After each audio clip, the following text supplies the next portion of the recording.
Vince McMahon doesn't like to think of himself as being in the wrestling business.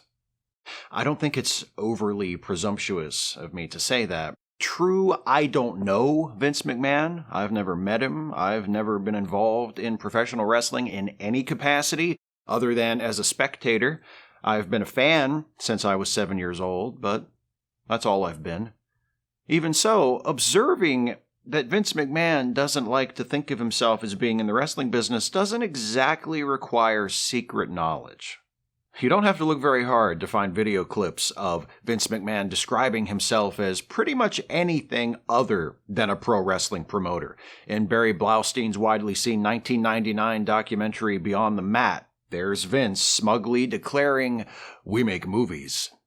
In one of WWE's in-house documentaries about the history of their one-time competitor World Championship Wrestling, you can see Vince recounting the phone call he got from Ted Turner, who had just purchased WCW and was calling Vince to announce that he was now in the wrestling business, to which Vince replied, "Glad to know it, Ted. I'm in the entertainment business." By the way, if you need a single moment in history that illustrates what a self-deluded, ascended carny Vince McMahon is, let me repeat what I just said. Vince McMahon, the wrestling promoter, claimed he was not actually in the wrestling business, but was in fact in the entertainment business, and he made this transparent, outrageously self-serving claim to Ted Turner, the head of Turner Entertainment, and years later bragged about it on camera because he thought it made him look good. Anyway, here's the point of all this. I was watching the recent series of documentaries produced by A&E about WWE wrestlers, and I realized that, in a way, Vince McMahon's claims about not being in the pro wrestling business are now true, because Vince's company, WWE, isn't really in the wrestling business anymore. It's in the WWE business. And these new A&E biographies demonstrate that pretty damn clearly. I don't know of any company that celebrates itself as shamelessly and publicly and constantly as WWE does. A big part of this over the last 20 years or so has been the documentaries the company produced about its history and its greatest stars, first for DVDs, then for its streaming service, the WWE Network. As you might expect, from a company that guards its legacy so jealously and rewrites its own history so effortlessly, these in-house documentaries are mostly whitewashes.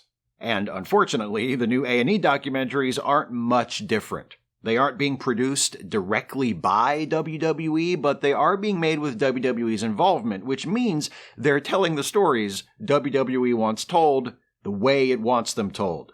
That doesn't mean the A&E docs ignore the dark or controversial aspects of their subjects' lives, but it does mean they place the blame for that darkness and controversy somewhere other than the company. The most egregious example of this for me comes from the Roddy Piper biography. We're shown a clip of Piper from an episode of HBO's Real Sports in 2003 where he talks about the rash of premature deaths in pro wrestling. "They're all dead," Piper says, "and nobody cares."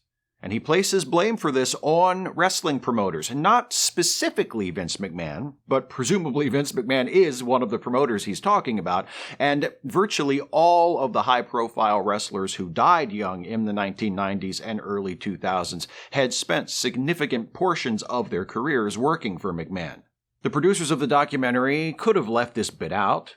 That episode of Real Sports was a hot topic of conversation at the time it originally aired, but it's mostly forgotten now, especially by the casual fans who are presumably the target audience for these A&E biographies. Diehards like me already know most of this stuff.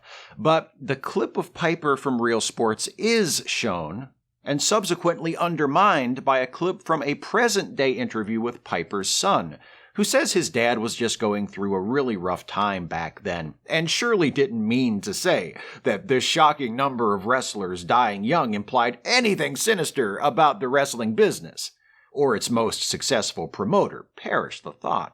Hey, it's just a tough business. That's the way it is. It's nobody's fault. Then, as if this segment weren't already gross enough, we hear from Vince McMahon himself, who lets us know how affronted he was to hear Roddy Piper say such terrible things about his company, his billion-dollar company, that still treats wrestlers not as employees, but as independent contractors, fails to provide for their health care and retirement, blocks them from unionizing, and only started taking the problem of drug abuse among its wrestlers seriously when it began to damage the image of the company.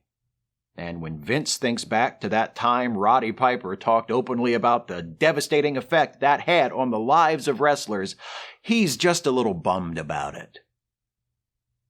The segment of the Roddy Piper A&E biography that deals with Piper's Real Sports interview is part of a pattern that is evident throughout this series of documentaries.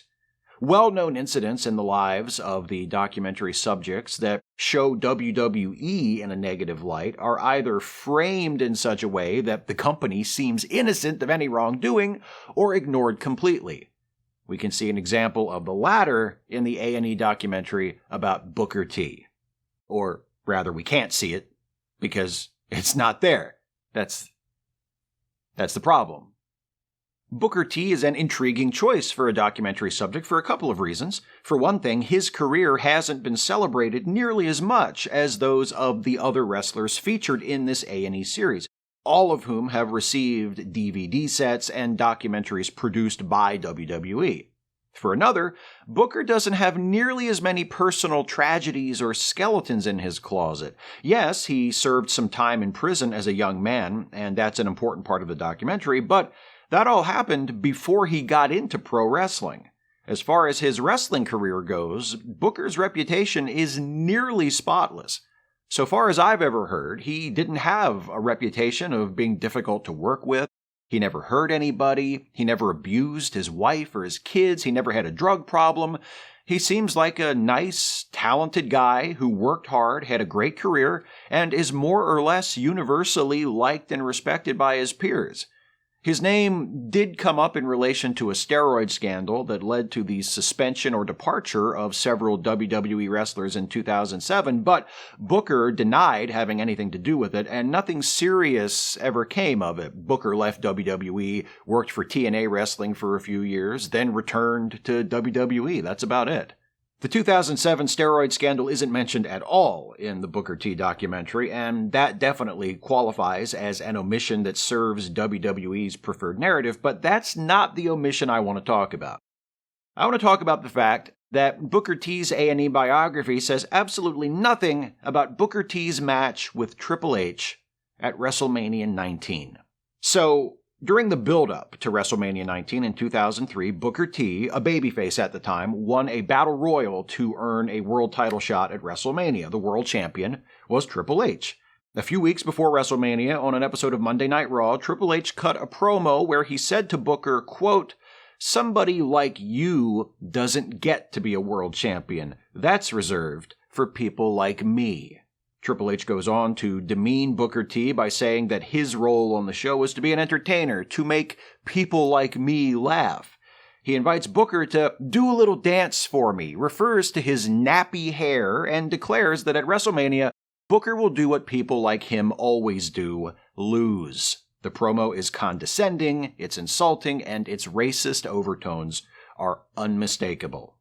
It also has an uncomfortable ring of truth to it. When Triple H says that people like Booker T don't become champions, he's stating a fact. In 2003, there had been only 3 black men to ever hold world championships in major North American wrestling companies, and one of them was Booker himself, who was a 5-time world champion in WCW, which by then had been out of business for 2 years. The other 2 black world champions were Ron Simmons, who won the WCW world title in 1992, and The Rock, who won his first WWF championship in 1998. And since pro wrestling is a work, not a legitimate competitive sport, the lack of black world champions isn't because there weren't any black wrestlers who were good enough to win the title. There had been numerous black wrestlers who displayed outstanding talent and found great popularity with the fans. But other than Simmons and The Rock and Booker, none of them got anywhere near the world championship, because the promoters and matchmakers they worked for, who almost without exception were white, didn't see them as championship material. In other words, the racist attitudes expressed by Triple H during a heel promo as part of a storyline on a show were actually pervasive in the wrestling industry. Triple H was saying what a lot of wrestlers and fans alike knew to be true, that people like Booker T, black people, had been mostly excluded from the world title picture in major wrestling companies for decades. And he was saying it in the voice of a successful, arrogant, racist white man, exactly the sort of person who had done the excluding. And here's the thing, up until WrestleMania, I was fine with all of that. Triple H was the heel. His promo was definitely racist, but he didn't use any slurs, and he didn't do anything that seemed designed to get fans on his side. He comes across as smug and contemptible, and when he finishes talking and leaves the ring, all anyone in that arena or watching at home wants to see is Booker T beat his ass and win that world championship. But that's not what happened.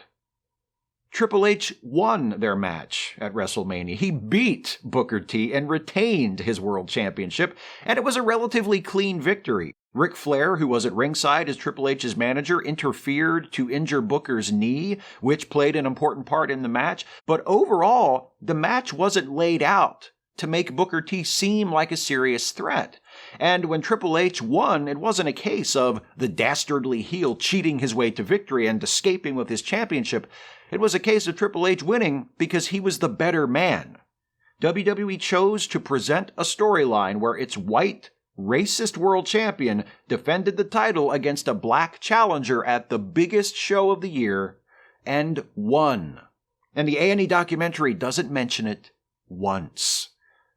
I suppose one might try to justify it by saying that the story has too much inside baseball that wouldn't be of interest to casual fans, but the documentary portrays a good deal of Booker T's wrestling career, including his early years wrestling in Texas, his years as a member of the tag team Harlem Heat with his brother Stevie Ray, and his breakthrough as a single star in WCW that eventually led to him winning that company's world title in 2000.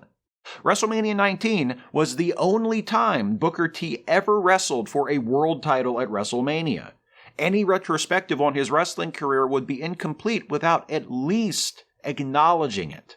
Booker's blackness and the racism he faced as a result of it are mentioned elsewhere in the documentary. We're told of how fans would shout racial slurs at Booker and his brother in the early days of their careers. The rarity of black world champions is even acknowledged in the context of Booker winning his first WCW world title, as is how important it was to Booker for someone who looked like him to carry the top title, to represent and inspire young black fans. There are other significant events in Booker T's career that are absent from the documentary, and based on things he's said about it elsewhere, Booker himself doesn't seem to be carrying any resentment over how WrestleMania 19 played out.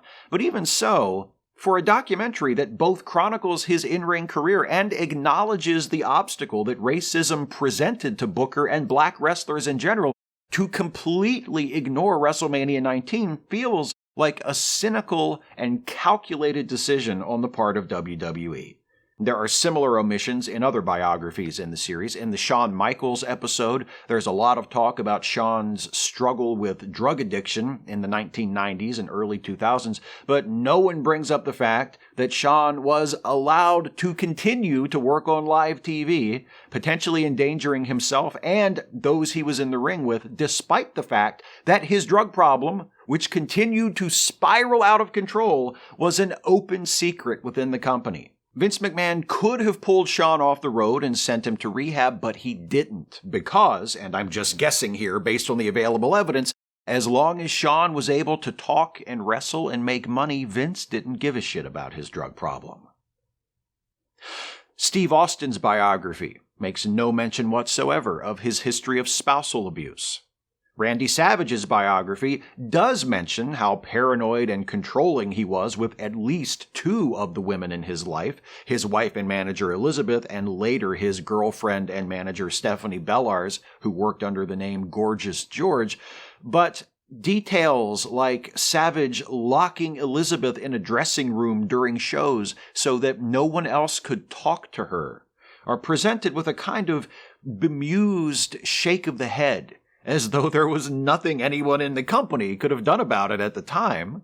Mick Foley's episode spends some time discussing his legendary Hell in a Cell match against The Undertaker in 1998, where he took 2 bone-shattering bumps from the top of the cage, one of which left him with one of his teeth sticking out of his nose. But it makes sure to include how Vince McMahon approached Mick after the match and told him, "Thank you for what you did for this company tonight, but I don't ever want you to do anything like that again." That Vince. What a guy. I'd say I wonder what would have happened had something gone wrong and one of those bumps killed Foley that night, but I don't need to wonder. I know what would have happened. Vince would have gone right on with the show, because that's exactly what did happen a year later when Owen Hart died in a botched stunt during a live pay-per-view. That incident, one of the most infamous tragedies in the history of professional wrestling, is discussed during the biography devoted to Bret Hart, Owen's brother, but the company's responsibility for Owen's death and McMahon's callous decision to continue the show are not addressed. I think you get the point. There's a brief, revealing moment in the A&E biography of The Ultimate Warrior that I think tells us everything we need to know about this series of documentaries. The Warrior episode carries out the most blatant sanitizing of its subject of the series. The Ultimate Warrior was not a good person. He was a bigoted, egotistical hypocrite. But the A&E doc lightly touches on this and then waves it off by telling us that Warrior was a complicated person. How many garbage humans have sought an acquittal in the court of public opinion through that defense? But the moment I'm referring to isn't one of those. It happens during a clip of an outtake from a backstage promo Warrior was recording in the early 1990s. Warrior had been rude to a young fan at an airport, and when Vince McMahon heard about it, he ordered Warrior to record an apology video to the kid. In the A&E documentary, we see Warrior struggling to record a heartfelt apology for something he doesn't seem to even remember doing. With Warrior growing increasingly frustrated after several blown takes, McMahon says to him, "It's a work. That's all it is. A work. We're working here." The apology didn't mean anything to Vince McMahon, and he didn't care if it meant anything to Warrior. He didn't care if it was heartfelt or true. He just needed to get it on tape, because it made his company, and by extension, him, look good. That's the only thing that mattered. To Vince McMahon and the WWE, that's the only thing that's ever mattered.